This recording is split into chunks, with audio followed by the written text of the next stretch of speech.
My name is Jade Mitchell, and the night my husband betrayed me began with a whisper in the dark. He went skiing with his ex. Are you ready for the surprise? The words came from my father-in-law, Victor.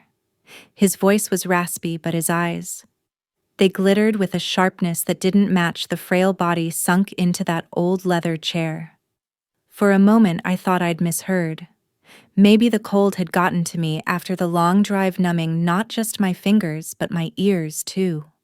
But the look he gave me confirmed it. And something inside me, something that had been teetering for months, maybe even years, shifted. I hadn't told Brady I was coming home early. It was Christmas Eve, and I wanted to surprise him. We had planned to spend the holiday with his family, though in truth, I'd been dreading it. The Mitchells were polite enough to my face, but under every smile I felt the bite of judgment. My job as a freelance designer was not stable. My laugh a little loud, my cooking different. Still, I'd packed my little sedan with wrapped gifts and groceries, determined to contribute to a family dinner that in my mind would smooth over the cracks in our marriage. We'd had fights recently, small things mostly, but I told myself the holiday would be a chance to reset. The driveway was dark when I pulled in. No lights, no wreath on the door, no warm glow of candles or scent of pine. Just silence. Snow crunched under my boots as I carried the bags up the front steps. Inside, the air was stale and cold, as if the house itself had been abandoned for days. And then there he was, Victor, Brady's stepfather. He was slumped in that rocking chair in the living room, a plaid blanket across his knees, the kind of picture you'd expect in a Christmas card, if only he hadn't looked so forgotten. His skin was pale, his hands trembling. I dropped my purse onto the couch and rushed toward him, startled by how fragile he seemed. "Victor," I whispered. "Where is everyone? Where's Brady?" He didn't answer right away. Instead, he tilted his head, eyes narrowing like he was deciding whether or not to let me in on some terrible secret. Then came that whisper. He went skiing with his ex. Are you ready for the surprise? My stomach dropped. That's not possible, I said, shaking my head. He told me he'd be here, that we'd all be here. For Christmas. Victor gave a dry, bitter chuckle that turned into a cough. That boy says a lot of things. Leaves notes instead of explanations. Check the kitchen counter. I hurried into the kitchen, heart pounding so loud it filled the silence. There on the counter sat a folded piece of paper with my name scribbled across the front in Brady's handwriting. I opened it with shaking fingers. Jade took the kids skiing with Hannah. Mom needed a break, so she went too. Stay and help Victor. Back Monday. B. The words blurred as my vision swam. Hannah. His ex. He'd mentioned her name more than once the past few months, always brushing it off as just a friend from work. Now it was clear she wasn't just a friend. She was the reason I stood there in an empty house, humiliated, while my husband played happy family on a snowy mountain. I gripped the counter, my breath shallow. He hadn't even had the courage to tell me to my face. He'd left a note. Behind me, Victor spoke again, louder this time. They think I'm useless. They think you'll play nursemaid while they toast champagne. But I've been waiting for this. Waiting for you to see. I turned, confused and reeling. Waiting for me to see what? His eyes, a piercing blue that seemed untouched by age, locked on mine. The truth. About Brady. About all of them. You've been blind, girl. But tonight your eyes are open. I sank into a chair at the kitchen table, the note crumpled in my fist. Anger wrestled with heartbreak, and underneath it all, a deep, gnawing sense of betrayal.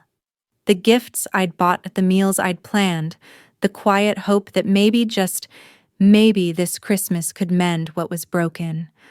All of it felt like ash in my mouth. Victor's voice softened. You don't have to go through it alone, Jade. Not anymore. Something about the way he said it made me shiver. He wasn't just a sick old man left behind. He was more than that. And as I met his gaze, I realized the surprise he spoke of wasn't only about Brady's affair. It was something bigger, something I wasn't ready for but couldn't turn away from. And so on that cold Christmas Eve in a house stripped of joy, our story began. I sat there at the kitchen table, the note still clenched in my hand, my breath making small clouds in the cold air. The house hadn't been heated properly, and the draft pressed against my skin like icy fingers. I thought about the groceries still in my car, cranberries, potatoes, my mother's old recipe for sweet rolls, things meant for a feast that would never happen. Victor wheeled himself slowly into the kitchen doorway, blanket still draped across his knees. He wasn't in a wheelchair, but the rocking chair seemed like his anchor, the place he gathered whatever strength he had left. He leaned heavily on his cane as he entered, and I rushed to help, but he waved me off with surprising firmness. "Don't pity me," he said. His voice was low, deliberate. "Save it for the ones who left." I swallowed hard. "I don't understand. Why would Brady—" Victor cut me off with a bitter smile. "Because he's his mother's son. Learned from the best. Elaine can make abandonment sound like self-care. She talks about needing a break, about being overwhelmed. But really, she doesn't want the burden. Never did. And Brady, he's worse. He wants the fun, the thrill without the weight of responsibility." The words landed heavy like bricks stacking one by one on my chest. I had always sensed there were fractures in this family, whispers of resentment hidden under smiles at holiday dinners. But to hear it laid out so bluntly, it was a shock. I sat in silence as Victor shuffled to the counter and pulled open the nearly empty refrigerator. A half carton of milk, a jar of pickles, and some leftover takeout containers. He shook his head, disgust etched across his lined face. "They didn't even stock food before leaving. Said the neighbors might check in, but you see anyone?" He gestured at the barren driveway outside the frosted window. "No one's come. Not a soul." I felt the sting of tears, but they froze in my throat before they could fall. "He took our savings too," I whispered, more to myself than to Victor. My mind had been circling the thought ever since I read the note. Brady had withdrawn a large sum a few weeks earlier, $5,000, money we'd been saving for a house. He said it was to cover bills. Now, standing in that empty kitchen, the truth clicked into place. Victor watched me carefully. He's been stealing from me too. Years of it. A little here, a little there. They call it care money. His lips curled around the words like they were poison. But what care? Look around. Heat turned down low, medicine skipped, groceries forgotten. They take and take, and when I'm gone, they'll take the rest. The raw anger in his voice startled me. For a moment he didn't seem frail at all. He seemed dangerous, not to me, but to anyone who thought they could fool him. "Why are you telling me this?" I asked, my voice trembling. He leaned closer, his breath warm despite the chill in the room. "Because you're like me now. Cast aside. They left you here to play nurse while they toast champagne with Hannah. You thought you were family. But to them, you're just another obligation. Another burden." The words cut deep because they rang true. I remembered Brady's casual dismissals, his growing absences, the way he'd brush off my concerns about money, or Hannah with a kiss on the forehead and a muttered, "Don't worry, babe." All the little signs I ignored now screamed in unison. I had been blind. Victor's hand, gnarled and trembling, reached for mine across the table. "You don't have to take it. Not anymore. There are ways to make people see. Ways to make them pay attention." A shiver ran down my spine. "What are you talking about?" His eyes locked on mine, and for a long moment neither of us spoke. The silence stretched, filled only by the faint hum of the refrigerator and the wind rattling the windows. Then he smiled, not warmly, but with a sharpness that made me think of a blade being drawn from its sheath. "You'll see," he said simply. "For now, eat. You look pale." I laughed, a bitter, shaky sound. "Eat what? There's nothing here. There's soup in the pantry. Cans stacked behind the flour. Not much, but it'll fill you. Then we'll talk." I followed his instructions, finding the dusty cans, heating them on the stove that hadn't been cleaned in weeks. The soup was salty metallic, but the warmth steadied me. We ate in silence, the two of us at the small kitchen table, both abandoned in different ways. When I finished, Victor leaned back, folding his hands. "You have a choice, Jade. You can pack your car and drive away, pretend you never saw any of this. Or..." He paused, eyes narrowing. "You can stay. And we can do something about it." My pulse quickened. Do something like what? He didn't answer directly. Instead, he studied me as though measuring the steel in my spine.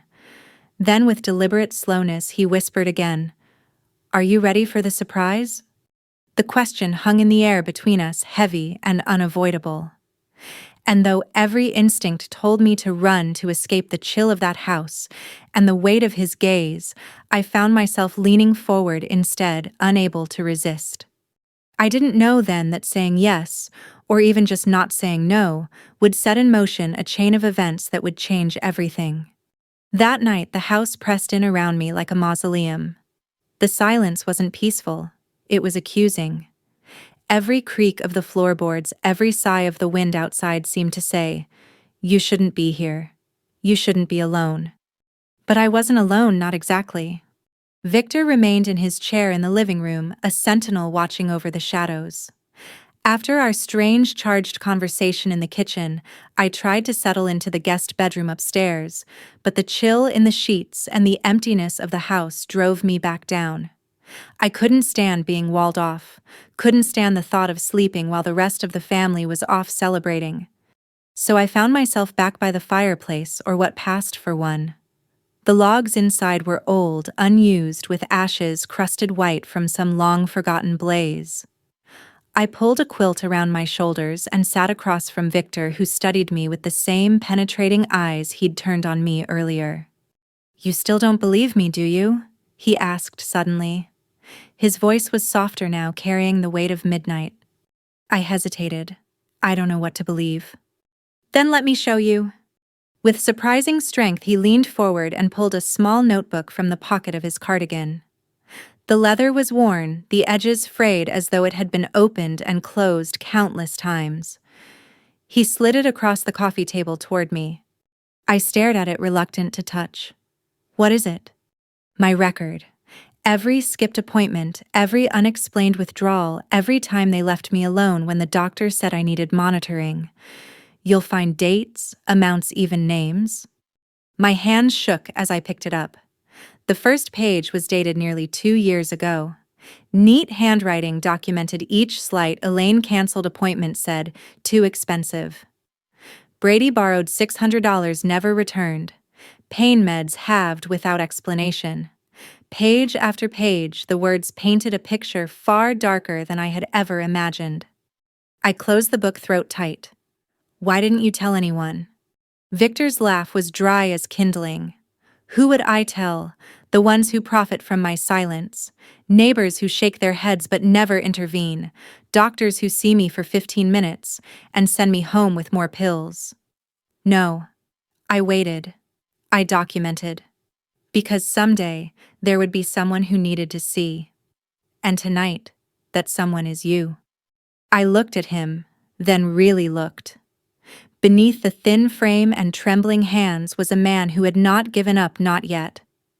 His body was failing, but his mind, his will was razor sharp. "Why me?" I whispered. "Because you're next," he said simply. "Brady isn't just careless with me, he's careless with you. He thinks you'll forgive, that you'll bend. But when he's finished, when you no longer serve him, he'll discard you too, just like his mother taught him." The words struck like a physical blow. I wanted to argue, to defend the man I had once loved, but the images came unbidden. Brady scrolling through his phone while I poured out my worries, his dismissive, "We'll figure it out," whenever I asked about our savings, the growing distance in our bed at night. And now, the final betrayal, Hannah. Victor watched the realization wash over me. "You see it now, don't you?" I closed my eyes, the tears finally spilling. Yes. The clock on the mantel chimed once, breaking the silence. Victor leaned back, exhaustion pulling at his features. Then it settled. "You'll help me." I opened my eyes, startled. "Help you with what?" His voice lowered to a conspiratorial whisper. With the surprise. With justice. They think they've left us powerless. But together, we can make sure the truth is known. And when they come back? He paused, his lips curling into that sharp smile again. They won't know what hit them. A chill swept through me that had nothing to do with the cold. Part of me recoiled at his intensity, but another part, deeper, quieter, leaned in. Because he was right. I was discarded. Abandoned. Left here like a babysitter while my husband toasted with champagne. The fire in Victor's words ignited something inside me. Something that had been buried under years of compromise, of trying to smooth things over, of making excuses for Brady's absences. For the first time in a long time, I felt not just anger, but purpose. I nodded slowly. Tell me what to do. Victor's eyes gleamed in the dim light. First, we gather everything. Every piece of evidence. Bank statements, medical records, messages. Then we plan. Timing will be everything. They'll come back thinking they can sweep it all under the rug. Instead, they'll walk into a reckoning. The word reckoning lingered in the air like smoke. I tightened the quilt around my shoulders, the weight of what I'd just agreed to pressing down on me. But beneath that weight was something else, relief. Relief that I wasn't powerless, that I wasn't alone. Outside, the snow fell in soft sheets, muffling the world in white. Inside, in that dimly lit room, an alliance was born. And though I didn't yet know how far it would go, one thing was certain: there would be no going back. By morning, the house looked no warmer than it had the night before. Frost feathered across the windows and the radiator clanked weakly, releasing more sound than heat. I awoke in the chair by the fireplace, quilt slipping from my shoulders, my neck stiff from the angle I'd slept in.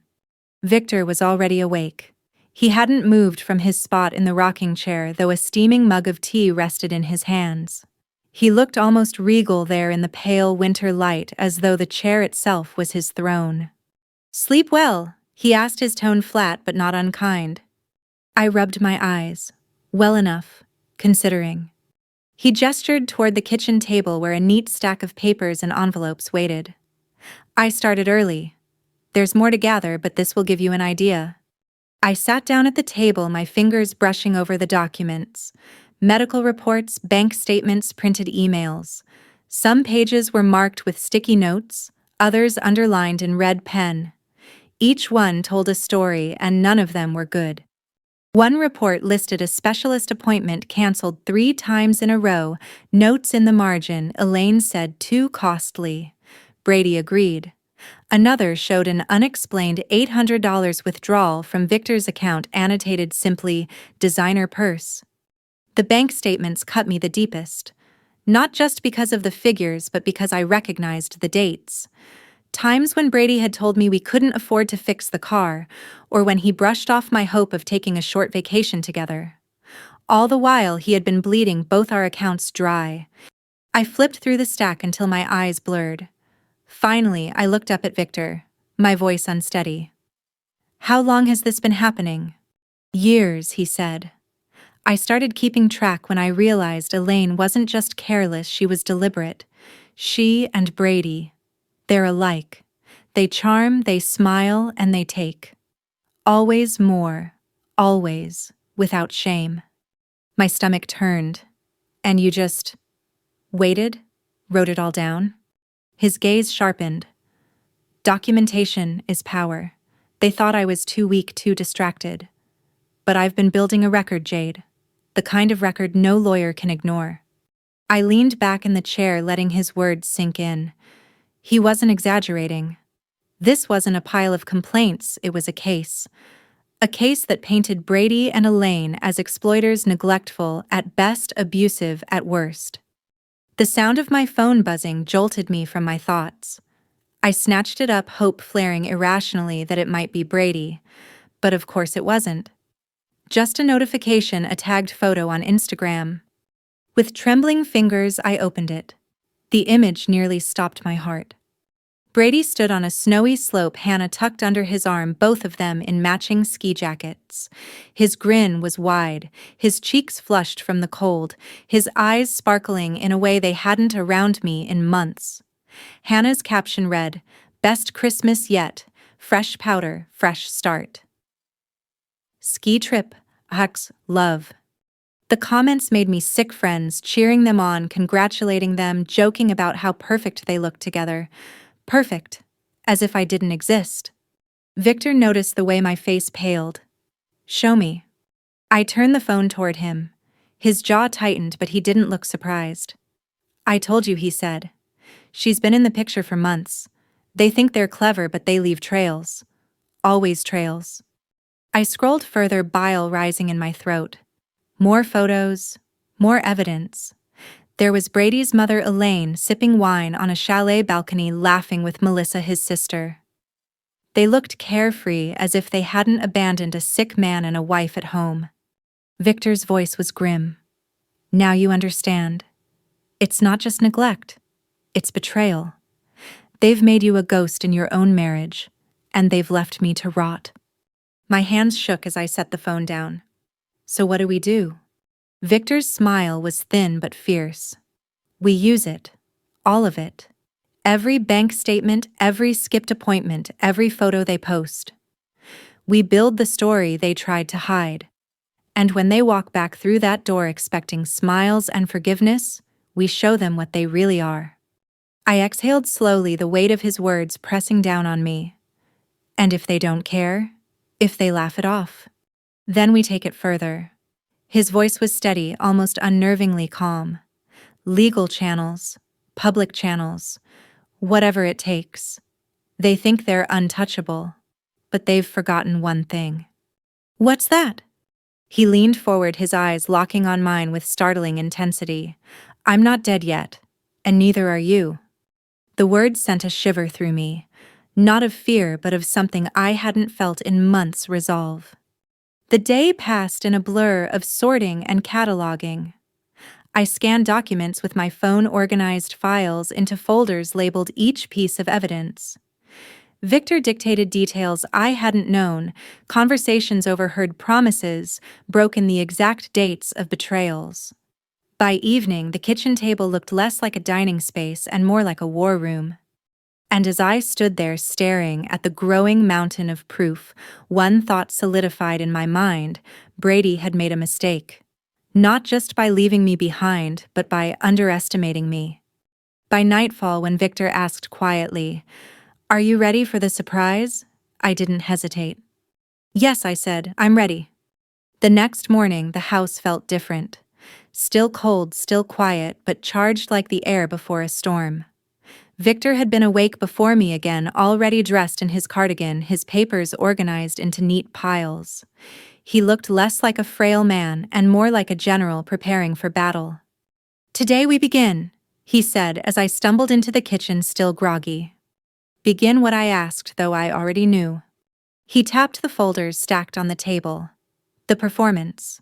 If we're going to expose them, we need a stage. And if they won't come home to face the truth willingly, we'll make sure the truth greets them at the door." I poured myself a cup of weak coffee, trying to mask the tremor in my hands. "You make it sound like theater." Victor gave a dry chuckle. "Life is theater, Jade, and they've been the actors too long. Time to flip the script." I wasn't sure whether to be unnerved or inspired. Maybe both.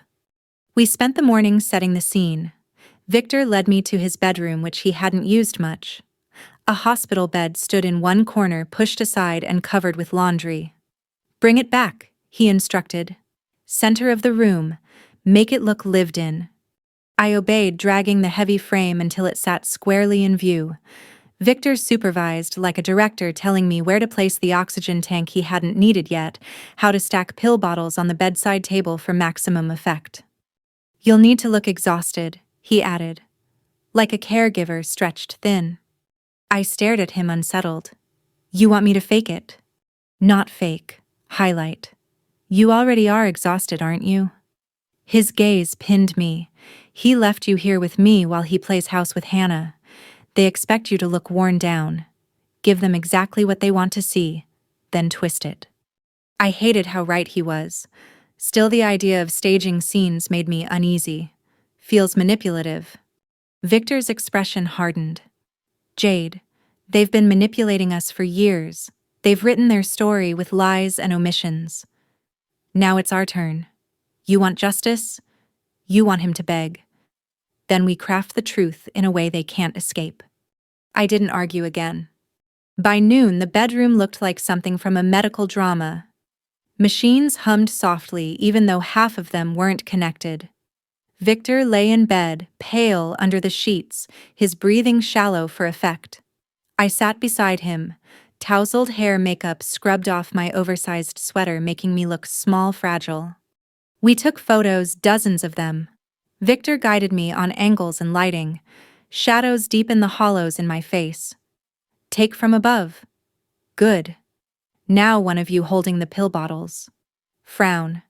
That's it. Worry lines sell the story. I obeyed, clicking each shot with grim determination. My phone buzzed constantly with social media notifications, more photos of Brady and Hannah skiing, drinking cocoa, laughing with his mother and sister. The captions read like daggers: family time, holiday bliss. Nothing better than love on the slopes. Victor saw the rage building in me and nodded. Use it. Channel it. That afternoon we escalated. Victor suggested recording voicemail messages. Brady won't answer your calls, he said, but voicemails leave a trail, and when played back later, they'll tell a story of neglect he can't deny. I swallowed hard, then dialed Brady's number. Predictably, it went straight to voicemail. With Victor holding up his own phone to record me, I began. Brady, it's me. Victor's not doing well. His fever spiked last night and the hospice nurse is worried. Please call me back. I really need your support right now. My voice cracked at the end, partly from acting, partly from truth. Victor nodded in approval. We repeated the process every few hours, each message more desperate, more urgent. My voice growing hoarse, my pleas sounding rawer. Between calls, I wrote false but plausible entries in a medical log: temperature, spikes, bouts of pain, nights without sleep. By evening, I felt hollowed out. But Victor was alive with energy, his eyes alight as he reviewed our work. This will trap them, he said. Every lie, every absence will be framed against the picture we've built. They won't wriggle free. I sat at the kitchen table, staring at the stack of evidence and the glowing phone screen. My stomach churned with equal parts dread and anticipation. Victor, I said finally, what if this goes too far? His gaze softened for the first time that day. Jade, you've already gone too far. He betrayed you. They abandoned me. The question now isn't whether it's too far. It's whether we'll finish what we started. Silence stretched between us, broken only by the wind rattling against the window panes. I thought of Brady's smile in Hannah's photos, his arms around her, his carefree laughter. I thought of the note he'd left me, cold, dismissive, final. And I thought of the way Victor had whispered that first night, "Are you ready for the surprise?" Yes, I said at last, my voice low but steady. I'll finish it. Victor closed his eyes, satisfied. Good. Then tomorrow we sharpen the blade. The snow outside had thickened into a blanket, muting every sound. By Christmas Eve, the Mitchell house no longer felt like a home. It felt like a stage set meticulously prepared for a final act. Victor sat propped in his bed, the machines humming, the pill bottles lined like props. I hovered nearby, rehearsing my lines in silence, though Victor reminded me often, "Don't overthink it. Just be yourself. The truth is damning enough. We're only arranging it so they can't ignore it." Still, my hands trembled as I laid out the folders on the dining room table. Evidence, testimonies, screenshots of social media posts, Brady's arms around Hannah, Elaine sipping wine, Melissa grinning by a roaring fire. Each photo time-stamped, each one matched against the dates of my voicemails. It was a timeline brutal in its precision. "This is it," Victor said quietly. By tomorrow they'll be home. When they step through that door, they'll see exactly who they are. I spent the evening cooking, refusing to let Christmas pass without some semblance of tradition. A small turkey breast, mashed potatoes, and the sweet rolls I'd planned to make for everyone. The smells filled the kitchen, comforting yet strange in the emptiness. Victor ate slowly, savoring each bite as if it were his last. "Haven't had a meal like this in years," he murmured. "Brady always brings fast food. Elaine orders takeout. They don't bother with cooking anymore." His words struck me.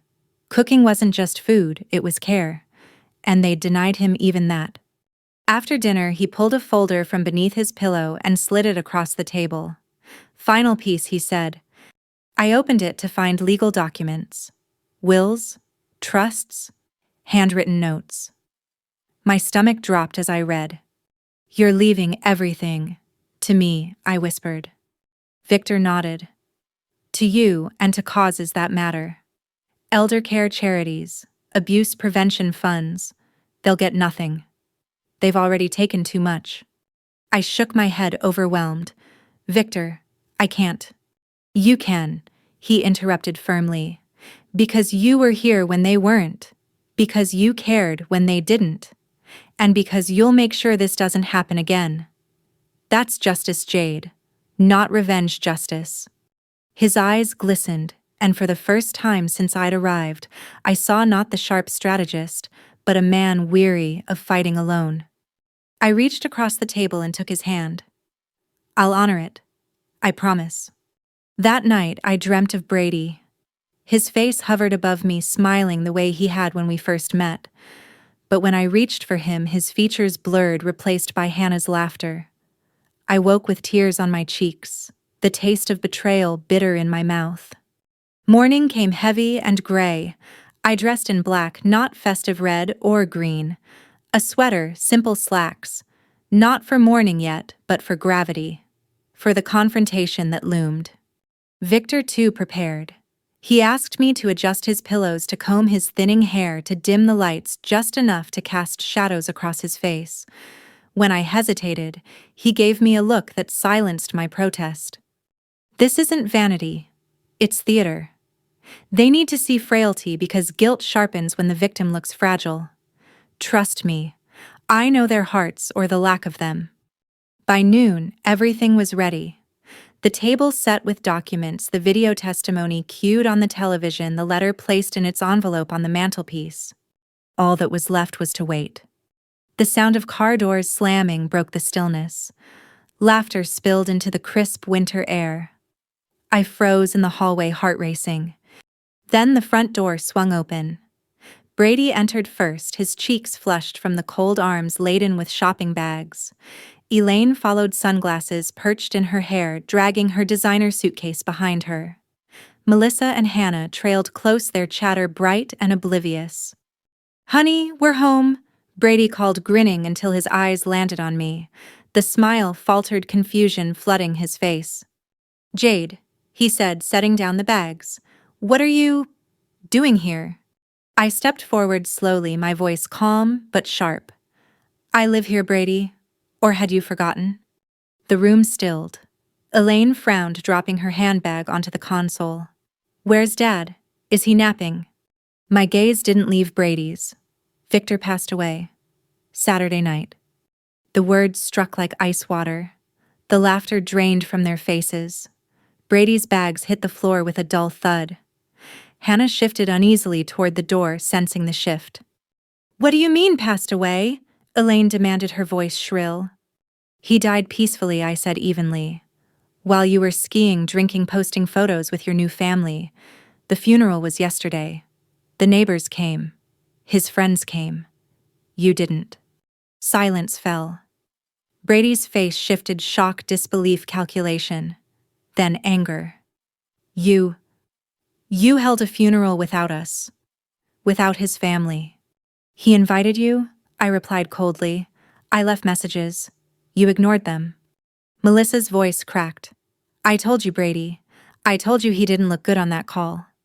Brady waved her off, his face reddening. "This is ridiculous. Dad wasn't that bad. He was confused." Probably manipulated. Was he confused when he recorded this? I asked, stepping aside to press play on the television. Victor's voice filled the room, steady and articulate. His face appeared on screen, framed by the medical equipment we'd staged. To my family, he began, his tone heavy with sorrow. If you're hearing this, I'm gone. But my disappointment remains. You abandoned me when I needed you most. You saw me not as a man, not as a father, but as a burden, a task, an inconvenience. Elaine's face hardened, but she said nothing. Brady shifted uneasily, his jaw tight. Melissa paled. Victor continued, I leave nothing to those who treated me as less than human. My estate will go to Jade, who showed me more dignity in days than you did in years. She cared. You did not. That is the truth. And the truth will stand. The video ended, leaving silence thick as stone. I turned back to them, my hands steady now. He left you nothing. Not a cent. Not a home. Not a memory you can claim. He left it all to me. Brady's face crumbled, then twisted. He stepped toward me, his voice breaking. Jade, please. We can fix this. Hannah? She didn't mean anything. I was stupid. I was weak. Just don't do this. Don't take it all away. For the first time in years, I saw him clearly. The man who had once charmed me, who had promised me forever, now on his knees, begging not for me, but for what he had lost. And I realized I felt nothing but clarity. This isn't me taking it away, I said softly. This is you reaping what you've sown. Brady knelt there in the living room, his hands shaking, his eyes wide with the desperation of a man who had finally realized his empire of lies had crumbled. The shopping bags lay scattered around him, cheap souvenirs spilling out like evidence of a life built on self-indulgence. Please, Jade, he said again, his voice cracking. We can start over. I'll change. I'll make it right. For a long moment, I simply stared at him. Memories flickered, our wedding vows, our first Christmas together, the nights I'd believed his words about building a future. But those memories felt hollow now, shadows of promises that had never meant anything to him. Behind him, Elaine stood rigid, her face a mask of fury. This is a scam, she snapped. He manipulated my husband. That won't hold. We'll contest it. Patricia, the lawyer. Victor Trusted stepped forward from where she'd been waiting quietly near the doorway. She adjusted her glasses, her expression calm but cutting. You're welcome to try. But with the documentation, Victor collected the medical testimonies and the recorded evidence of abandonment. You don't have a case. If you pursue it, you'll lose even more. Elaine faltered, her mouth opening and closing without words. Melissa stood off to the side, pale and silent, her gaze locked on the floor. Hannah had already slipped out the front door, unwilling to face the storm she'd helped create. Brady reached for my hand, but I pulled back, slipping the wedding band from my finger. I placed it gently in his palm, then closed his fist around it. You chose her, I said quietly. You chose yourself. And you chose to abandon the man who raised you. Now you've lost me too. His face crumpled, a mixture of rage and grief, but I felt nothing but release. That evening, the house felt different. Empty, yes, but also lighter, as if the very walls had exhaled after years of silence and neglect. I moved through the room, slowly gathering my few belongings, pausing often to look at the traces of Victor's life, the chair where he'd sat, the desk where he'd kept his meticulous records, the mantel where his letter had waited like a loaded weapon. Mrs. Peterson, the neighbor, stopped by with a casserole. When I told her Victor had passed, her eyes softened with real grief. He was a good man, she said, better than his family deserved. I'm glad he had you in the end. Her words caught me off guard, bringing a sting of tears I hadn't allowed myself before. I thanked her, promising to keep in touch, though we both knew I would soon be leaving this house behind. That night, alone, in the quiet, I poured a small glass of the port Victor had saved for an anniversary he'd never reach. I sat in his chair holding the glass to the firelight and whispered into the silence. We did it, Victor. They know now. They'll never forget. The port was rich, bittersweet, heavy with time. It burned my throat and warmed my chest, a reminder that justice sometimes comes dressed not in triumph, but in solemn dignity. I thought about the days I'd spent here, just a handful, but enough to transform me. I had come back expecting warmth, reunion, a family holiday. Instead, I'd found betrayal, abandonment, and a frail man who refused to let himself be erased. And in helping him, I had discovered something in myself I hadn't known was still alive: strength. When I finally left the house the next morning, suitcase in hand, the sky was clear and cold, the snow glittering under the pale sun. Across the street, Mrs. Peterson waved from her porch. I waved back, a small smile tugging at my lips. Brady and Elaine would fight, of course. People like them always did. But the evidence was ironclad, the will unshakable, the truth undeniable. They had already lost the most important battle, the one for their image, their control, their illusion of being a family. As I slid into my car, I felt a surprising peace.